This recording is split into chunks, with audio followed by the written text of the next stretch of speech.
Most crypto investors are idiots. Let's talk about it on Kyle Talks Money. Not you, of course. You're not an idiot. You know what's going on and you did at least some research before putting your money into crypto. I'm talking about those other crypto investors who YOLO it and drain their bank accounts to go all in on the newest hype coin. For many crypto investors, it's the first time. Life is dragging along, Vegas has been closed, or at least the buffets have been closed and you haven't gambled in a while. Then you see a new crypto trending on Twitter and you're like, oh my god, I have to put some money in. I read about this one guy who made $1 million from that other coin. Sadly though, 60% of cryptos don't last a year, and 55% of those failed first-year cryptos end up being scams. But you're not going to hear about that on your Facebook group page. To the moon. How many cryptos can go to the moon? It's not that big of a place. Bad news, it's just FUD and you don't want to jinx it. But being a good investor of any kind doesn't rely on luck or superstition. That's what the casino's for. Go there if you want to double your money in 30 seconds. And yes, even idiots can make money in crypto, but it's a smart investor that knows when to take profits. A 200% return in 2 days is typical when investing in cryptos. But what's 200% of $50? And yes, the median, not average, crypto investor is only putting in $50 because the idiot crypto investor loves to overlook market cap. Take for example Shiba Inu, which has a market cap of roughly 8 billion. If you invested $50 into that crypto, you'd receive 6 million tokens because each token is not even 1 cent.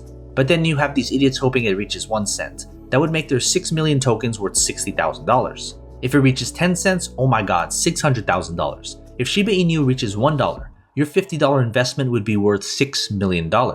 And for some reason, they just ignore the market cap of the coin. At 1 cent, the market cap of Shiba Inu would be roughly $9 trillion.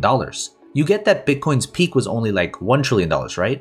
And I'm sure you can calculate the market cap if it ever reaches $1. So I'm pretty confident it's not going to go that high, and the smart investor would know that. And an idiot would seriously ask when they think a certain crypto will reach 1 cent or something like that. Of course, the smart ones can smell blood in the water and give sarcastic responses, because guess what, noobs? No one knows when a crypto will hit a certain price. It's a bunch of buyers and sellers all moving independently from each other. They're entered at different times and they each have an exit price. Oh, and let's not forget the idiot who attacks you for saying something bad about their favorite crypto. You realize cryptos are unregulated, and because of that, market manipulation is everywhere. And it's all fun and games when Elon Musk is tweeting about your favorite crypto, but then you're against him for backtracking? Bad traders get emotional. Don't celebrate when your investment is up and don't cry about it when your investment is down. Manage what you can put into your investment, and that's only what you can comfortably afford to lose. The smart crypto investor knows that. And lastly, let's not pretend you know anything about your favorite crypto. Remember what I said, the crypto market is unregulated. You're getting your analysis from who? The guy who made the crypto? Nearly 80% of crypto investors, and yeah, sure, it's not you, but 80% have no idea about the mechanisms of crypto. Many don't even know the difference between a token and a coin. What the hell is decentralized when you know who the creator of the token is? Who knows? The smart crypto investor knows this is all speculation at this point. What are your thoughts? What's your favorite crypto? If you like this video, smash that like button and don't forget to subscribe to my channel. I talk about money and everything related to it, so don't miss out. And as always, take care of your money.